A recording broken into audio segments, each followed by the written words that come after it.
శ్రావణ మాసం పూజల మాసం. శ్రావణ మాసాన్ని నభోమాసం అంటారు.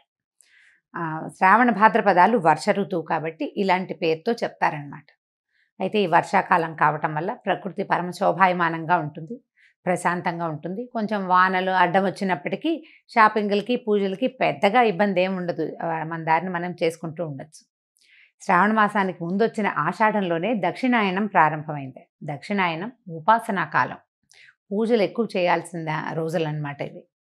ఇదివరకటి కాలంలో ఏం చేసేవారో కానీ ఇప్పుడు మాత్రం మనం కొన్ని సంవత్సరాలుగా, అంటే కనీసం ఒక 100 సంవత్సరాల నుంచి అనుకోండి, మనకు తెలిసినంత మటుకు మన అమ్మమ్మలు నాయనమ్మలు కూడా ఈ వరలక్ష్మి వ్రతము మంగళగౌరి వ్రతము చేసుకుంటూనే ఉన్నారు, మనకు తెలుసు కదా.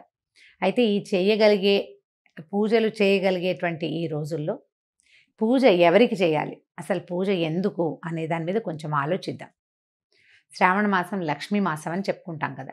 శ్రావణము అంటే శ్రవణ సంబంధమైనది. ఈ శ్రవణము అనేది వెంకటేశ్వర స్వామి జన్మ నక్షత్రం.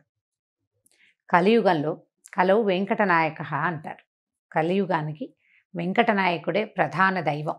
ఆయన నామ సంకీర్తన వల్లే చాలా పాపాలు తొలగుతాయి, కర్మ సంచయం జరుగుతుందని, కర్మశేషం మిగలకుండా పోతుందని, మనం ఏ కర్మలైతే ఇంతకుముందు చేసుకున్నామో, ముందు జన్మల్లో చేసామో వాటి నుంచి కొంత విముక్తి లభిస్తుందని ఆ కొండ ఎక్కటము, స్వామిని తలచటం వల్ల అని బాగా నమ్ముతాం మనం. అయితే స్వామివారి జన్మ నక్షత్రమైన ఈ శ్రవణ నక్షత్రానికి సంబంధించినటువంటి శ్రావణ మాసము లక్ష్మీ అమ్మవారికి అత్యంత ప్రీతిదాయకమని చెప్పబడుతుంది. లక్ష్మితో పాటుగా మంగళవారాలు మంగళ గౌరీ వ్రతాన్ని కూడా ఈ కాలంలో చేసుకుంటాం. అయితే లక్ష్మీదేవి అనగానే ఏమిటి లక్ష్మీదేవి స్వరూపం? లక్ష్మీదేవి భర్తని అనుసరించి ఉంటుంది. అనుసరించి అంటం కంటే నిత్యానపాయనిగా ఉంటుంది. ఆయన్ని వీడి ఉండదు, భర్తతోటి కలిసే ఉంటుంది. ఇప్పుడు అత్యంత శక్తివంతుడు, ప్రపంచ నిర్మాణ సారథి, ప్రపంచాన్ని నడిపేటువంటి వాడు అయినటువంటి భగవంతుడైన శ్రీమన్నారాయణుడి సతీమణి అయినటువంటి లక్ష్మీదేవి ఆయనని వదిలిపెట్టి ఉండదు. ఆయన యొక్క శక్తి లక్ష్మీదేవే అని చెప్పాలి మనం. భగవంతుణ్ణి నడిపించేదే లక్ష్మి. భగవంతుడు మనని నడిపిస్తాడు. మనని నడిపించే భగవంతుని యొక్క నడక శక్తి అయినటువంటి లక్ష్మీదేవిని నిత్యము అర్చించడము చాలా శుభస్కరము, అత్యద్భుతమైన విషయం. అయితే ఇప్పుడు లక్ష్మీదేవి అనగానే మనకు ఒక రూపం, ఒక ధ్యానం వస్తుంటుంది. చక్కగా పద్మాసనం వేసుకుని ఎర్రటి తామర పువ్వులో కూర్చుని ఉంటుంది. చేతుల్లో నుంచి ఇలా ధనరాశులు చేతిలో నుంచి రాలుతున్నట్టు, పక్కన 2 ధనపు కుండలు పెట్టి వెనకాల 2 ఏనుగులు ఆమెను అర్చిస్తున్నట్టుగా అట్లా మనకి గుర్తొస్తుంది. లక్ష్మీదేవి అనగానే ధనం చేత్తో వేసేది, ఓ చెయ్యిలాగా ఒక చెయ్యిలాగా ఉంటుంది, చేతిలో నుంచి పడిపోతుంటే ఇందులో నుంచి ప్రసాదంలాగా మనకి డబ్బు వచ్చేస్తున్న భావన వస్తుంది. డబ్బు, ధనము అది ఇచ్చే దేవత లక్ష్మీదేవి. కానీ లక్ష్మి అంటే ధనం కాదండి. లక్ష్మి అంటే శ్రద్ధ. లక్ష్మి అంటే వృద్ధి. ఎక్కడైతే శ్రద్ధ ఉంటుందో అక్కడ వృద్ధి ఉంటుంది అని చెప్పబడుతుంది. శ్రద్ధకి ఎంత చిన్న చిన్న విషయాల్లో అయినా శ్రద్ధ కావాల్సిందే. మన ఇంట్లో ఓ సూది ఉంది, మనకు చీర జరిగింది, కుట్టుకుంటాం. మన సూదేనని కసకసా చేసేస్తామా? చెయ్యము. శ్రద్ధగా చేయాలి.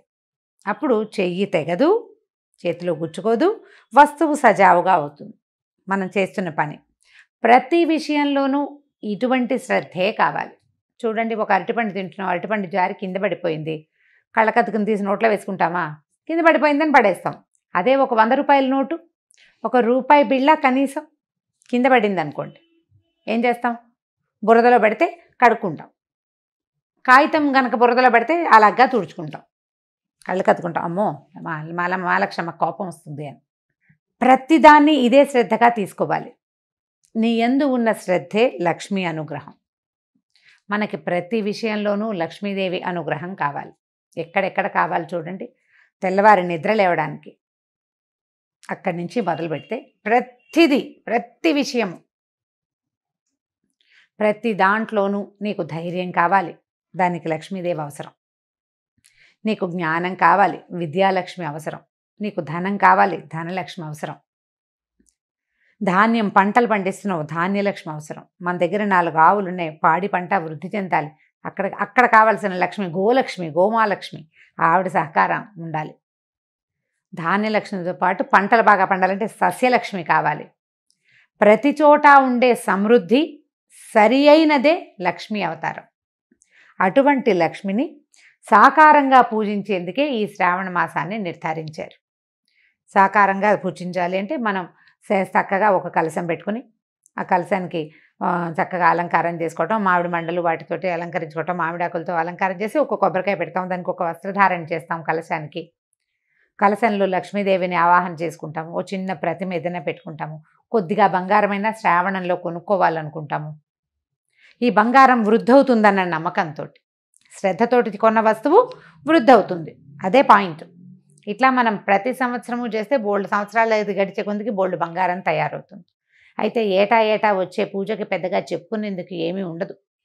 కానీ ప్రతి సంవత్సరము మనం చక్కగా ఇళ్ళు వాకిళ్ళు బాగు చేసుకుంటాము, దేవుడి గది బాగా శుభ్రం చేసుకుంటాము, కొత్త ప్రతిమలు ఏమైనా కొనుక్కొని తెచ్చుకుంటాము, కొత్త బట్టలు కొంటాము, కొత్తగా ఒక లక్ష్మీ రూపు కొనుక్కొని తెచ్చుకుంటాము.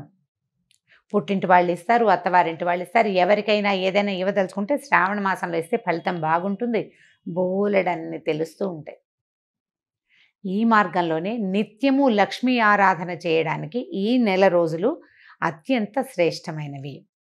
విశేషమైన ఆరాధన చేయగలిగే వాళ్ళు, చక్కగా వస్త్రాలంకరణ చేసి రూపులు కొనుక్కుని చేయగలిగిన వాళ్ళు చేసుకోవచ్చు.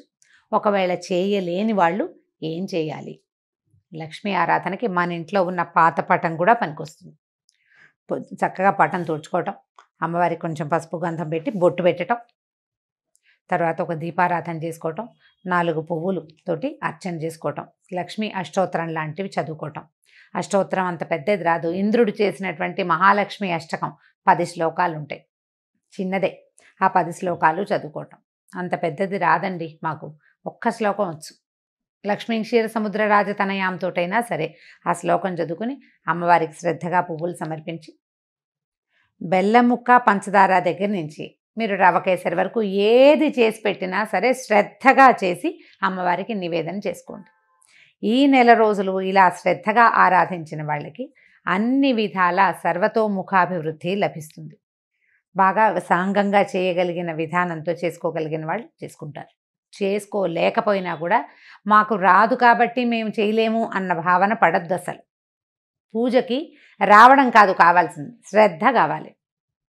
శ్రద్ధతోటి లక్ష్మీ ఆరాధన చేయండి. లక్ష్మీ ఆరాధనలో భాగంగా అసలు లక్ష్మీదేవి ఏ ఏ విషయాల్లో ఉంటుందో చూద్దాం. ఎవరి దగ్గర లక్ష్మి ఉంటుంది? లక్ష్మి అంటే డబ్బు అనుకోవట్లేదు కదా, మనం చాలా విషయాలు చెప్తున్నాం. లక్ష్మి చాలా ఇష్టంగా ఉండే ప్రదేశాలు కొన్ని ఉన్నాయి. అవి ఎన్ని ఉన్నాయండి? కనీసం ఒక 30-40 నేను చెప్తుంటే అలా లిస్ట్ వచ్చేస్తూనే ఉంటుంది. శుభ్రమైన వస్త్రాలు, శుభ్రమైన ఇల్లు, అలంకరించిన వాకిళ్ళు, పోట్లాటలు లేని ఇల్లు, ఏకీచులాటలు లేనటువంటి సంసారాలు, మన బియ్యం బస్తాలు, బియ్యం డబ్బా, పసుపు డబ్బాలు, పసుపు కుంకాల్లో లక్ష్మీదేవి ఉంటుంది. ఆమెకి ఇష్టం ఆ రంగులు, అక్కడ ఉంటుంది. అందుకని చూడండి, మన ఇంట్లో పసుపు కనుక చివరికి వచ్చిందనుకోండి, అయిపోయింది పదం వాడనివ్వరు, నిండుకుందనమంటారు. అయిపోయింది అనకూడదు, ఖాళీ చేయకూడదు. అసలు బియ్యం డబ్బాని కూడా ఖాళీ చెయ్యరు, చివరికి 2 గింజలు వెనక్కి వేసుకోవాలి, అలా ఖాళీగా ఉంచకూడదు. అవన్నీ లక్ష్మీ స్థానాలుగా భావిస్తాం. ఇతరులకి సేవ చేసే వాళ్ళకి, ఇతరులకి సహాయం చేసే వాళ్ళ దగ్గర, ఎవరైతే పరమత సహనంతో మెలుగుతారో వాళ్ళ దగ్గర, ఏదైనా తగాదా వచ్చినా తిరగబడి మాట్లాడకుండా ఎవడుంటాడో వాడి దగ్గర, వాడి సహనంలో లక్ష్మి ఉంటుంది. చిన్న పిల్లల్లో, పెద్ద వృద్ధుల్లో, శుభ్రమైన మంచాల మీద, మంచం కూడా లక్ష్మీ స్వరూపమే. మన ఇంట్లో మనం వాడుకునే తిరగలి, రోకలి, రోలు, గుండ్రాయి, ఇవన్నీ కూడా లక్ష్మీ స్వరూపాలే. వీటితోటి మనం ఎంత శ్రద్ధగా ఉంటున్నాము అనే దాన్ని బట్టే లక్ష్మీ కటాక్షం మన మీద ఎంత ఉంటుంది అనేది ఉంటుంది. దేనిని పారేయకూడదు. అన్నం వృధా చేయని ఇళ్లల్లో లక్ష్మీదేవి ఉంటుంది. ఎప్పుడూ వెలుగ్గా ఉండటం, నిత్యము దీపారాధన చేయబడ్డం, సాయంకాల సంధ్యావేళల్లో తలుపులు వేసుకోకుండా లైట్ వెలిగించి తలుపు తీసి పెట్టుకోవాలి. ఆ సమయంలో లక్ష్మీదేవి యొక్క ప్రవర్తన బాగుంటుంది. ఆవిడకి ఇష్టం అనమాట అది. ఆవిడ ఎప్పుడు నడిచి వస్తూ ఉంటుంది బయటికి లోపలికి. పువ్వులతో అలంకరించిన దేవతా స్వరూపాల్లో లక్ష్మి ఉంటుంది, జలంలో లక్ష్మి ఉంటుంది, పాత్రలలో లక్ష్మి ఉంటుంది. వీటన్నిటినీ మనం శుభ్రంగా ఉంచుకోవాలి. ఇలా శుభ్రంగా ఉంచుకున్న వాటి వల్ల మనకి లక్ష్మి పెంపొందుతుంది. పాత్రలు శుభ్రంగా ఉన్నాయి, ఆరోగ్యం పెంపొందుతుంది. మంచం శుభ్రంగా ఉంది, చక్కని నిద్ర పడుతుంది, మరునాడు చక్కగా పనిచేస్తాం మనం. ఇల్లు శుభ్రంగా ఉంటే ఆరోగ్యము బాగుంటుంది, పవిత్రంగా ఉంటుంది, ప్రశాంతంగా ఉంటుంది. ప్రతి వాళ్ళకి జీవితంలో ఏవో కావాలని ఉంటుందండి. అన్నం లేని వాడికి అన్నం కావాలి, అన్నం నీళ్ళు 4 అందేవాడికి ఇంకొంచెం బెటర్మెంట్ కావాలనిపిస్తుంది, ఆ బెటర్మెంట్ కూడా ఉన్నవాడికి ఇంకా పైకి ఎదిగిపోవాలనిపిస్తుంది, ఆ పైకి కూడా ఎదిగాక వాడికి చిత్తశాంతి ఉండదు, వాడికి మనశ్శాంతి కావాలి, శాంతి లక్ష్మి అవసరపడుతుంది. ఇవన్నీ ఉంటే ఆరోగ్యం ఉండదు, ఆరోగ్య లక్ష్మి అవసరపడుతుంది. వ్యక్తులు ప్రతి వాళ్ళు ఏదో ఒక లోటుతోటే ఉంటుంటారు. ఈ లోటులు ఎక్కడ పూరింపబడతాయంటే పూజ వల్ల పూరింపబడతాయని అనుకోకూడదు, శ్రద్ధ వల్ల పూరింపబడతాయి. మనం ఏ పొరపాటు చేస్తున్నాం, దేనివల్ల నాకు ఇది వస్తోంది ఈ సమస్య అని మనకు ఆలోచన వస్తే చాలు, ఆ విషయాన్ని శ్రద్ధతోటి సరి చేసుకుంటే మనకు కావాల్సింది సమకూరుతుంది. వ్యక్తుల యందు ఉండేటువంటి శ్రద్ధే సాక్షాత్ శ్రీ మహాలక్ష్మి స్వరూపం. ఈ శ్రావణ మాసాన్ని మన యొక్క శ్రద్ధామాసంగా మార్చుకోండి. రోజు ఒక కథ విని ఒక ఇది చేసి కార్తీక పురాణంలాగా మా శ్రావణ లక్ష్మి పురాణం అని భావించొద్దు. ఇవి నెల రోజులు మీరు శ్రద్ధగా కనుక ఉంటే, శ్రద్ధగా ఉండటం మీకు అలవాటైపోతుంది. ప్రతి విషయంలోనూ ఏ పని చేసినా శ్రద్ధగా చేయాలి. పోట్లాడినా కూడానా అని అడగండి, పోట్లాడకూడదు, పోట్లాడద్దు, కొట్లాడద్దు, కీచులాడద్దు, ఎవరితోటి తగాదా వచ్చే పరిస్థితిని అసలు రానివ్వకుండా ఉంచుకుందాం.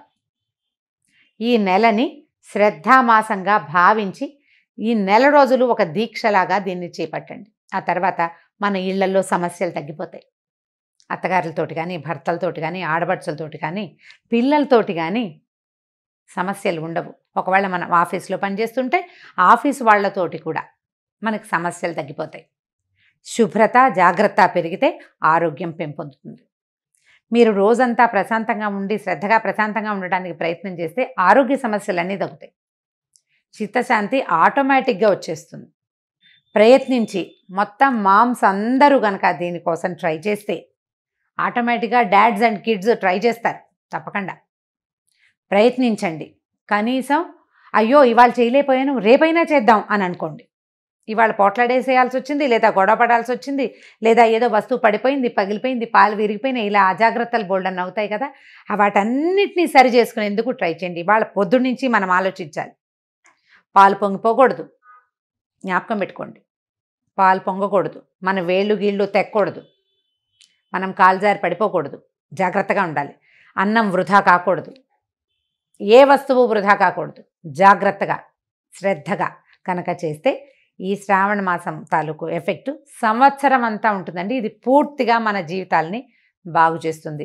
మీరు కనుక విద్యార్థులైతే ఏదైనా చదువుకుంటుంటే, హౌస్ వైఫ్స్గా ఉండి కూడా చదువుకుంటాం కదా, నేను కూడా చదువుకుంటూ ఉంటాను ఎప్పుడు. చదువుకునే వాళ్ళు శ్రద్ధగా చదవటం, ఒక సమయ పాలన చేయటం, సమయపాలన యందు కూడా శ్రద్ధ కలిగి ఉండటమే ఈ మాసం మన మోటో, అదే మన స్లోగన్.